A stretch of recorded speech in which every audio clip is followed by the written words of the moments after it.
खोया खोया चांद। मजहब नहीं सिखाता आपस में बैर रखना। दोस्तों, ये बिल्कुल सत्य है कि कोई भी मजहब, धर्म या दीन नफरत की शिक्षा नहीं दे सकता। धर्म सदैव प्रेम एवं अहिंसा का ही मार्ग दिखा सकता है। फिर भी ये घोर आश्चर्य है कि आज पूरे विश्व में अशांति या आतंक धर्म या मजहब के ही नाम हो रहा है। इसका सबसे बड़ा कारण यह है कि इस आतंक में जिन धर्म या मजहबों के नाम का इस्तेमाल हो रहा है, वे धर्म या मजहब इसके खिलाफ अपनी बुलंद आवाज नहीं उठा रहे, बल्कि एक मौन सहमति प्रदान कर रहे हैं।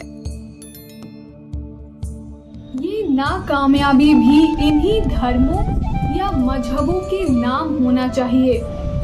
इस कसौटी पर हमारे धर्म या मजहब कितने खरे हैं, ये चर्चा का विषय अवश्य हो सकता है। तो मेरे प्यारे दोस्तों, मैं चंद्रा सिंह आप सभी का आपके अपने चैनल केकेसी यानी खोया खोया चांद पर जोरदार स्वागत करती हूँ।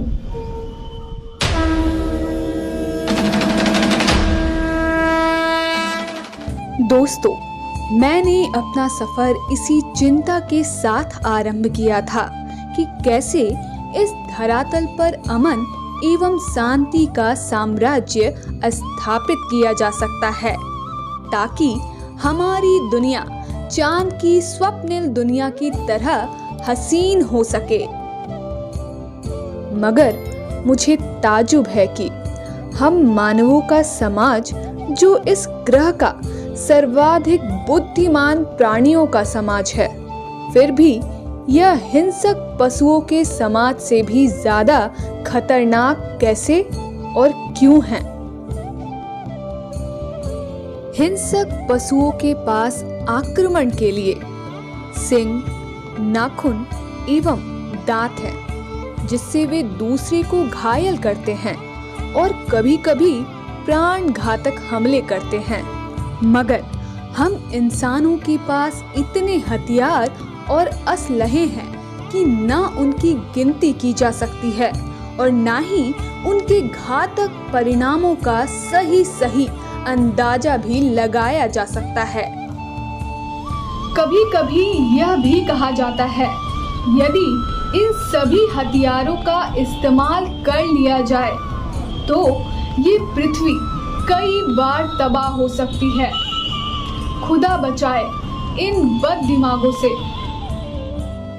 दोस्तों, शायद धर्म या मजहब का उदय इंसान को बद दिमाग होने से बचाने के लिए हुआ होगा, ताकि दुनिया में अमन शांति हो सके एवं पूरा विश्व विकास एवं कल्याण के मार्ग पर अग्रसर हो सके।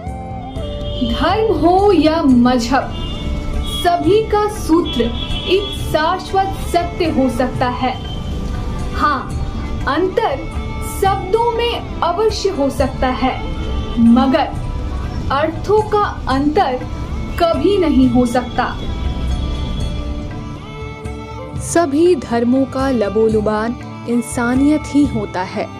कोई धर्म नफरत करना नहीं सिखाता, हिंसा की वकालत नहीं करता, प्रेम और भाईचारा की ही सीख मिलती है और एक दूसरे का सम्मान करना ही सिखाया जाता है। सभी धर्मों के धर्मगुरु ऐसा ही कहते हैं और दावा करते हैं कि वे अमने पैगाम ही देते हैं। तो फिर ये सवाल तो उठता ही है ना कि वो कौन है जो दीन के नाम आतंक का कारोबार कर रहे हैं? दोस्तों, स्थिति बहुत ही भयावह होती जा रही है। ऐसे में धर्मों एवं मजहबों को ही आगे आना होगा। ये धर्मों का ही दायित्व है कि वे अपने अपने धर्म मजहब के बेजा इस्तेमाल को रोके।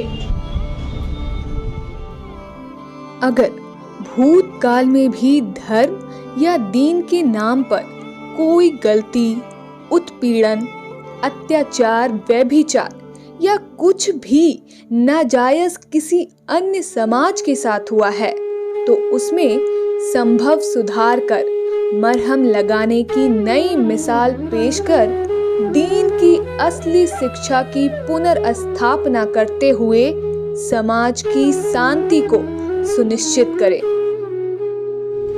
दोस्तों, मैं एक और चीज देख रही हूँ। मेरे धर्म या मजहब के द्वारा किए जाने वाले दीनी शिक्षा के दावे को दूसरा धर्म या मजहब सही मानने को तैयार नहीं होता, बल्कि वह उस पर उंगली उठाता है और अपना संदेह व्यक्त करता है।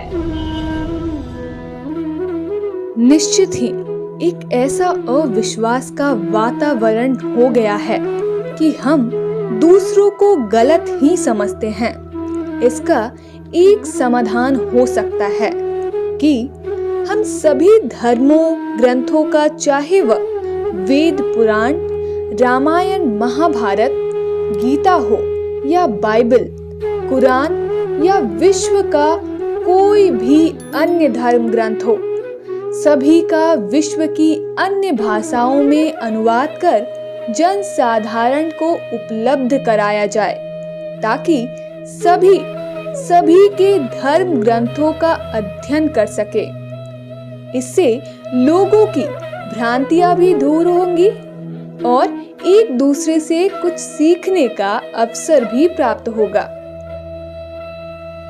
आखिर धर्म ग्रंथों में कुछ गोपनीय तो लिखा नहीं जा सकता।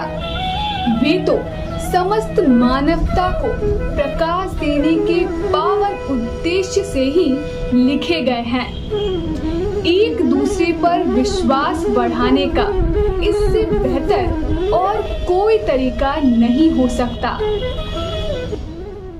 दोस्तों, आज के चर्चा के अंत में यह अवश्य कहूंगी कि हर धर्म, मजहब एवं समाज को वैसे विधर्मियों और गैर मजहबी लोगों और समूहों पर लगाम लगाने के लिए खुद खड़ा होना होगा, जो धर्म मजहब के नाम पर आग से खेलने पर उतारू हैं। यदि हम धर्म मजहब के नाम पर उनको कवर फायर देने का कुकृत्य करेंगे, जो कि आज की सच्चाई बन गई है, तो हम सभी इस आग में झुलस मरने को तैयार रहे। मैं तो अमन एवं शांति की इच्छा रखती हूँ और इसी आशा और विश्वास से इस सफर को आरंभ किया था। मैं मंगल कामना करती हूँ कि मैं अपने गंतव्य पर अवश्य पहुँचूं। जय हिंद।